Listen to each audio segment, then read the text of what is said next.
Good evening, everybody. My name is Jacob Shimon. This is Psychology 305, Culture and Personality. My professor is Victor Shaw. Today's date is April 22nd, 2024.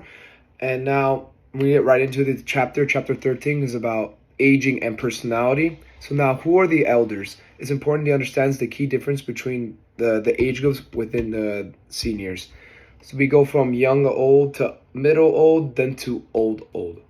So now, young to old is approximately 65 years old to 74 years old. This age group is frequently identified by the start of major lifestyle changes and the entry into retirement. Compared to older groups, people in this range are more active and more participating in social events, and they experience less health-related problems. Now, middle old is anywhere from 75 to 84. People in this age group face more health issues, might need more help with their day-to-day tasks. Nonetheless, though, a lot of them continue to participate in social events and give back to their communities, which is ultimately a goal as a society that everybody should be contributing to their communities. Now, the old is anybody from 85 and above.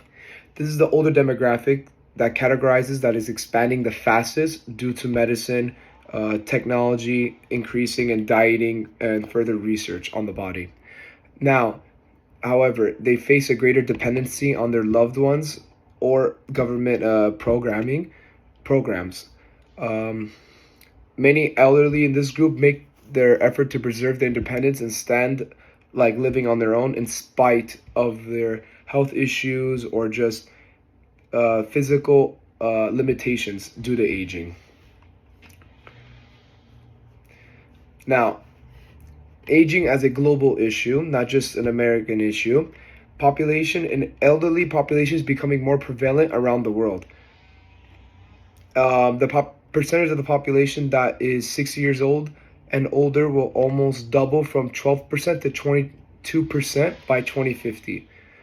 Now, it is difficult for nations to make sure that their health system can adapt to this change. Changes in long-term care, social support networks, and healthcare delivery will be necessary due to the aging population.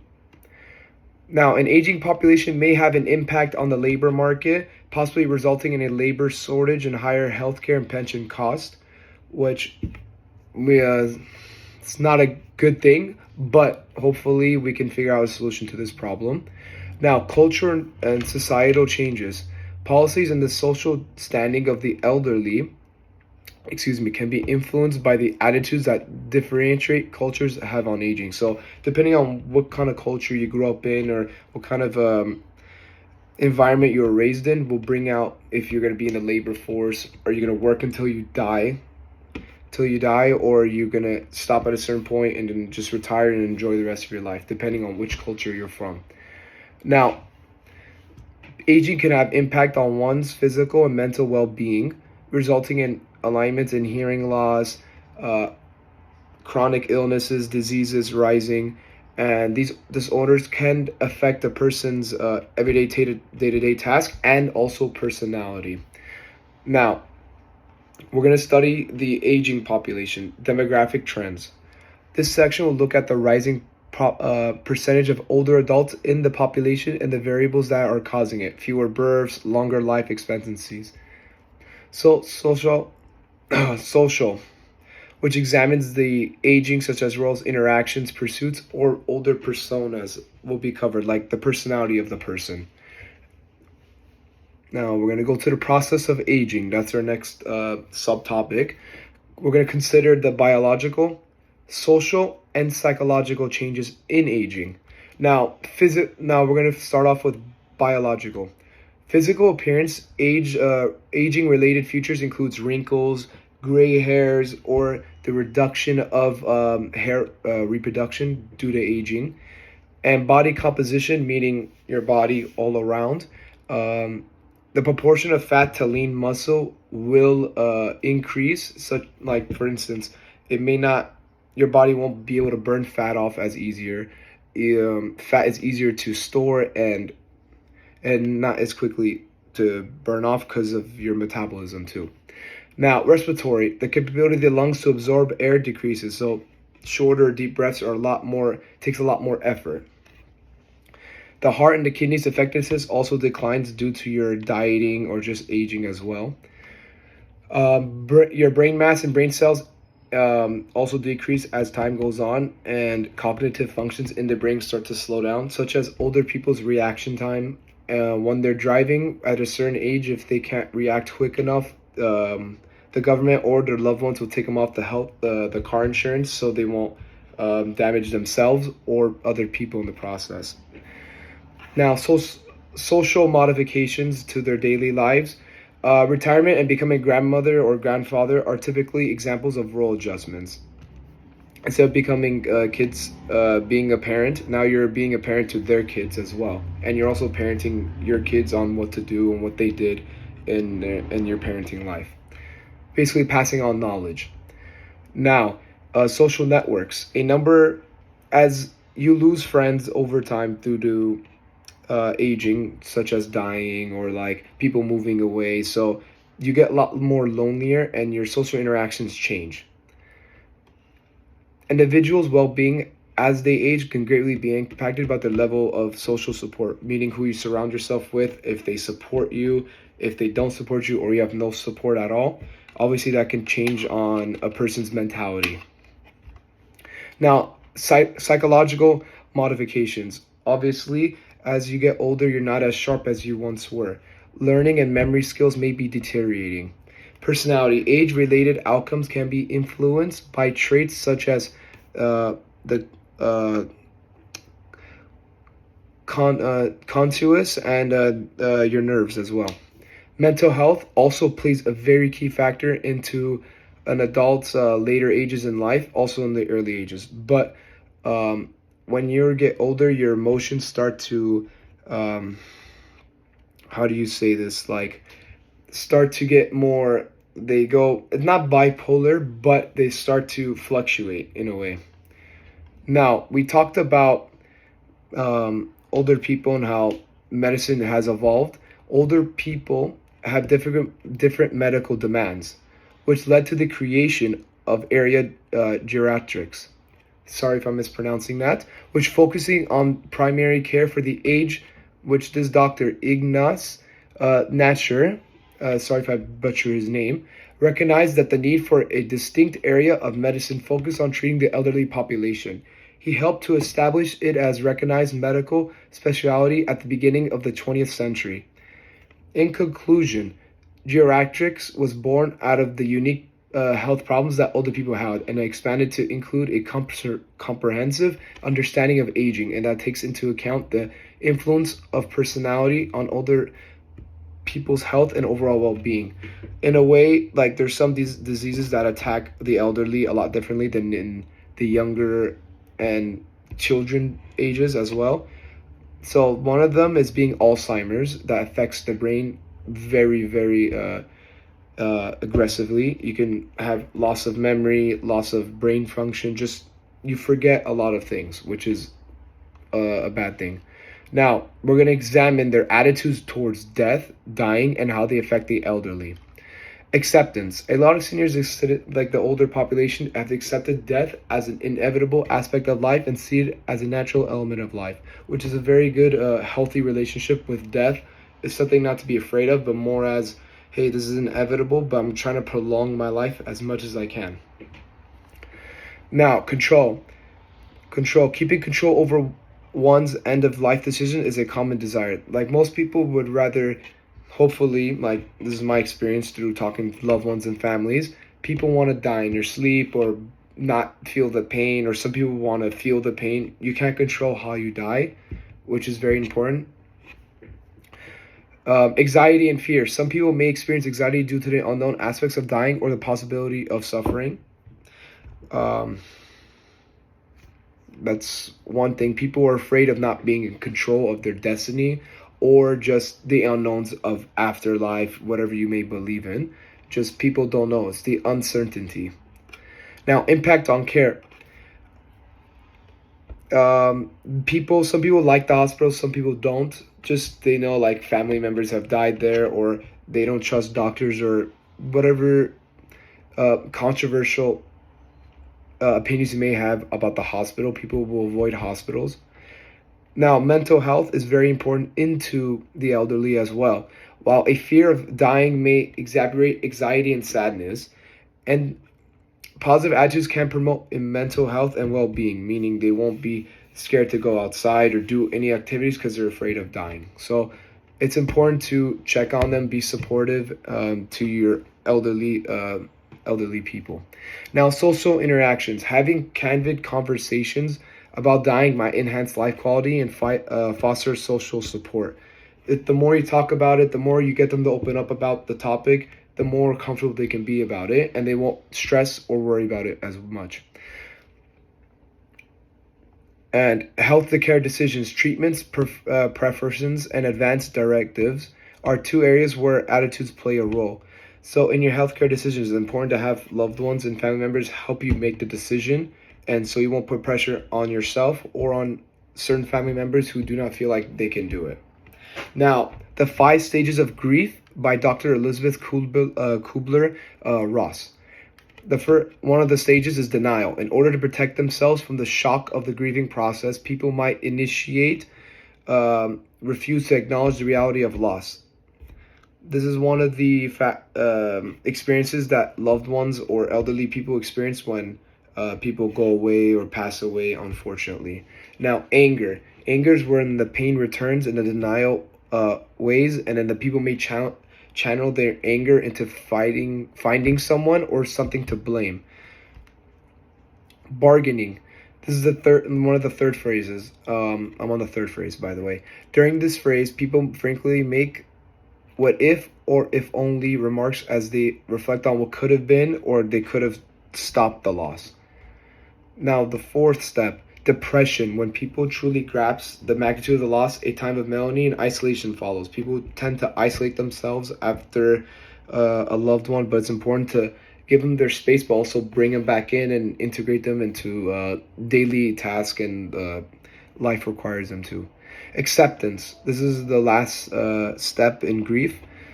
The last phase is characterized by accepting the loss of someone and enabling people to get on with their daily task in life. This is right after the isolating period. So it's important to have a support group around you, your family, your friends, just anybody who's there to be there in the best days of your life. Now, challenges facing the elderly. Understand the historical and current trends of the elderly population and what they went through. Meaning, like, the elderly poverty, like the poverty rate has decreased, right? Which is a good thing. For over 50 years, the poverty rate among Americans 65 and older has dropped by 70%. So we're taking care of our elderly. This is a good thing. The significance of government initiatives such like Social Security, social assistance programs, which have helped millions of senior citizens escape poverty.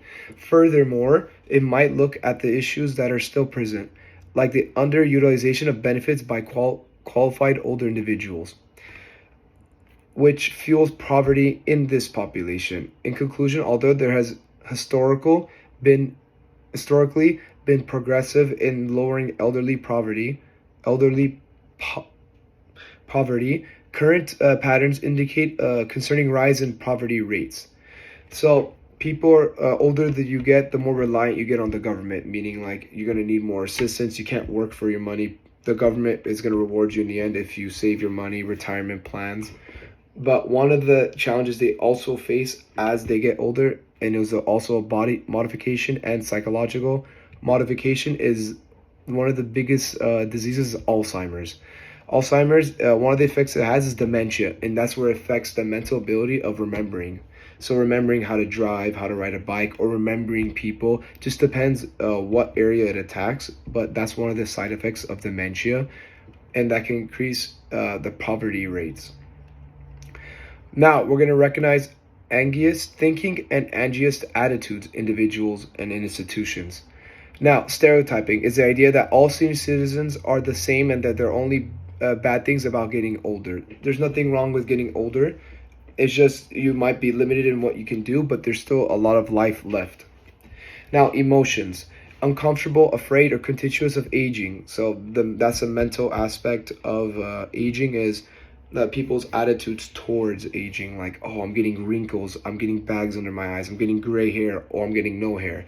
So people might have they're stereotyping aging as you get older. Now, when elderly people are actually treated differently because of their age. They might be uninvited to certain events, social events, or even physical activity just because, oh, he got older, he can't do it. It's best to include them and invite them to these events so it can help their physical health and their mental health. Now, for policies and practices, this is regarding the government, putting into effect laws and procedures that discriminate against senior citizens, like set retirement dates, restricted service availability. The way elderly people are portrayed in the media, it portrays them as being negative about them, such as dependency or lack of awareness. Like, oh, he's old, he doesn't know what he's doing. Like, oh, like, don't, like, he's okay, let him be by himself. Just people need to treat elderly as a human being more than just being an old artifact. Now, in the healthcare system, people do to treat elderly as differently because of their conditions, and are more cautious because of that. Now, we're going to learn about the abusive types of elderlies, meaning people who, like, different types of elderly's risk of being mistreated and abused. Now, one type of abuse is physical abuse, is the use of beating, hitting, kicking, burning, or to cause pain or injury physically. Any coerced or unwanted sexual encounter is considered sexual abuse. That's the second one. Behaviors such as humiliation, threats, or seclusion that result in mental agony, fear, or discomfort are considered emotional and psychological abuse. Neglect is the failure to provide necessities, including food, drinking, water, shelter, and healthcare. Financial abuse is one of the most common. It's actually, people consider it to be uncommon, but it's actually very common for elderly to be financially abused. It's actually illegal, and it's morally wrong to do this. So it's important to always make sure that you don't do that stuff. Now, we're going to go over some of the important theories that were mentioned, or concepts in the book, chapter 13. Excuse me. Activity theory. Interdisciplinary framework called activity theory aids in the comprehension and analysis of human behavior and activities in social and cultural contexts. Two people, Alexei Leverton, this is Russian, so excuse me, Russian names, and Lev Vygotsky developed it after it was first developed by Soviet psychologist named Sergei Rubinstein as an umbrella word for a variety of theories and research that see human actions as systematic and socially situated phenomenally. AT is also short for activity theory. Is not simply one theory. It's the core connect of human behavior that is commonly object-oriented, influenced by culture. This indicates, basically, in a summary, in dumb English, this indicates that actions are focused on a thing, a goal, and are executed by a group of people as opposed to a singular person, utilizing instruments, indicators that have been culturally constructed. The theory places a strong emphasis on how social context and cultural surroundings influence human behavior. So, a society, if this is the goal, everybody will try to become a team and a group to accomplish that one goal. Now, the next theory is disengaging theory. Disengagement theory is a psychological concept that deals with the aging process. Social scientists Ian Cumming and William Earl Henry originally discussed it in their book 1961, book Growing Old. According to the theory, persons or people who are older tend to naturally distance themselves from their relationships and social positions that were important in their adult life. Meaning, like, when you're younger, for example, I play basketball right now and I also coach. The older I get, let's say I get into the middle or old or the young old, I'll start to distance myself. I won't play basketball because of the physical limitations, but maybe I might step back as coaching, which is important to bring them back to their passions, not just for their physical health, but also for the mental health as well.